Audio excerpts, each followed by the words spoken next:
2010 ஒரு 100 மாணவர்களை படிக்க வைக்கணும்னு ஆசைப்பட்டோம். அப்பவும் 10,000 அப்ளிகேஷன்ஸ் வந்துச்சு. இப்போ 700 மாணவர்கள் கிட்ட வருஷத்துக்கு வந்து படிக்க வச்சுட்ருக்கோம். இப்போவும் 10,000 அப்ளிகேஷன்ஸ் வந்துட்டுருக்கு. ஸோ தேவைகள் வந்து குறையவே இல்லை.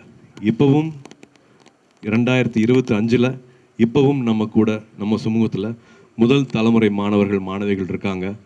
காசு இல்லை அப்படிங்கிற ஒரே காரணத்துக்காக அப்பானால் படிக்க வைக்க முடியாது, அம்மானால் படிக்க வைக்க முடியாது, என் பிள்ளையை படிக்க வைக்க முடியல அப்படின்னு நினைக்கிற பல குடும்பங்களில் இந்த நிலவரங்கள் இருக்குது. ஜவாது மலை பக்கத்தில் வந்து கல்வராயன் மலை இருக்குன்னா அங்கேருந்து ஒரு அப்ளிகேஷன் வருது. அந்த அப்ளிகேஷன் போட்ட மாணவரோட வீட்டுக்கு போய் சேர முடியல. இங்கேருந்து தன்னார்வலர்கள் போகிறாங்க, சைக்கிளெல்லாம் போக முடியாது. அஃப்கோர்ஸ் பஸ் வசதி கிடையாது, அங்கே போகிறதுக்கு சைக்கிளும் கூட போக முடியாது, இருசக்கர வாகனங்களில் போக முடியாது. நடந்து போய் அந்த மலை ஏறதே சிரமமாக ஒரு 9 தன்னார்வலர்கள் திரும்பி வந்துடுறாங்க, முடியலன்னு பார்க்க முடியலன்ட்டு. 10ஆவதாக மறுபடியும் ஒரு வாலண்டியர் போகிறாரு. அவர் பார்த்து அவர் அப்ளிகேஷன் கொடுத்து இப்போ அந்த தம்பி டாக்டர் ஆகியிருக்காரு. ஸோ தன்னார்வலர்களோட வேலை எவ்வளோ முக்கியம் அப்படிங்கிறத வந்து நான் இது மூலமாக சொல்லிக்கிறேன்.